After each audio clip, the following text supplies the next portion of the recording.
Bienvenue! Aujourd'hui, on plonge dans une idée assez percutante qui pourrait complètement redéfinir notre avenir. On va parler de la révolution de l'intelligence artificielle et surtout de son impact dans les 1000 prochains jours.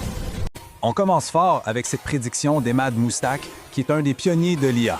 C'est assez troublant quand on y pense. Il ne dit pas juste qu'on va perdre des jobs. Non, il parle d'un renversement total où le simple fait de penser pour un humain pourrait ne plus avoir aucune valeur économique. Moustak donne un nom à ce changement radical, l'inversion de l'intelligence. L'idée est simple, mais elle donne le vertige. Notre plus grand atout en tant qu'espèce, notre cerveau, notre esprit, pourrait devenir notre plus grand handicap sur le plan économique. Et attention, ici on ne parle pas juste d'une IA qui serait plus rapide ou un peu plus efficace. Non, on parle d'un vrai basculement fondamental, un point de rupture où la valeur économique de la pensée humaine elle-même serait carrément remise en question. Quand on met les deux côte à côte, la différence est frappante. Un humain, ça se fatigue, ça a besoin de pause, ça fait des erreurs. L'IA, elle, ne dort jamais. Elle apprend constamment de ses erreurs pour devenir meilleure. Mais le point qui change vraiment tout, c'est l'échelle. La capacité humaine, ça évolue une personne à la fois. La capacité de l'IA, elle, évolue avec les processeurs graphiques, les GPU. Ça veut dire qu'on peut la multiplier de façon presque infinie. Et cette fameuse inversion, ce n'est pas un concept flou pour un futur lointain, pas du tout. Moustak, lui, il met un calendrier très clair là-dessus. Un vrai compte à rebours avant d'atteindre un point de bascule critique. Pensez-y, depuis le lancement de ChatGPT, la progression a été fulgurante. On est en train de passer très vite d'une IA qu'on doit superviser, un peu comme un stagiaire super brillant, à des agents qui peuvent agir de façon complètement autonome et proactive. En fait, la transition est déjà commencée.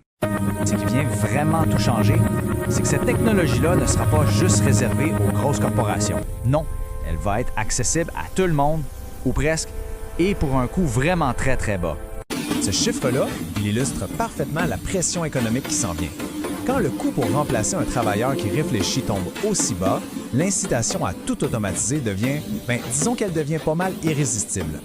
Alors, on voit bien où ça nous mène. Ça nous conduit tout droit vers une crise, parce que nos filets de sécurité économique actuels, nos systèmes, ils sont tout simplement pas conçus mathématiquement pour encaisser un choc pareil. Face à un scénario comme celui-là, l'idée du revenu de base universel revient souvent sur la table. On le présente comme la solution potentielle. Sauf que, quand on regarde les chiffres de plus près, on voit que le défi est immense. Prenons l'exemple des États-Unis. Un revenu de base financé par les impôts coûterait plus cher que la totalité des revenus fiscaux du pays, juste pour maintenir tout le monde au seuil de la pauvreté. Et ça, c'est sans même compter que la base de revenus fiscaux risque de fondre à mesure que les jobs disparaissent. On le voit déjà un peu. Des entreprises comme Duolingo, par exemple, réussissent à faire croître leurs revenus sans engager plus de personnel. C'est une tendance qui est vraiment le premier signe de ce changement profond qui s'amorce. Bon, alors si l'ancien système ne fonctionne plus, on fait quoi? Moustak ne fait pas que sonner l'alarme. Il propose aussi une toute nouvelle structure économique à reconstruire de A à Z. Sa proposition, c'est un système à double devise. D'abord, il y aurait un réseau d'IA civique qui utiliserait une puissance de calcul mondiale et ouverte pour des services publics essentiels, comme la santé ou l'éducation. Ensuite, une crypto-monnaie, le Foundation Coin, qui servirait à financer et sécuriser ce réseau. Et finalement, des crédits culturels, une sorte d'argent distribué aux gens juste parce qu'ils sont humains. L'idée, c'est de changer complètement la façon dont la valeur circule dans la société. On parle donc d'un changement de paradigme complet. Au lieu de créer de la valeur à partir de la dette et du capital qui s'accumule, on la créerait à partir de la puissance de calcul pour le bien public et, surtout, à partir du simple fait d'être humain. Maintenant, si on prend un peu de recul, on réalise que cette transition, c'est beaucoup plus qu'un simple changement économique. C'est un test fondamental pour notre espèce. Moustak met ce défi dans une perspective carrément cosmique. Il suggère que ce moment qu'on vit, c'est le grand filtre, une sorte de test universel que toute civilisation avancée finit par rencontrer et que beaucoup, apparemment, ne réussissent pas à passer.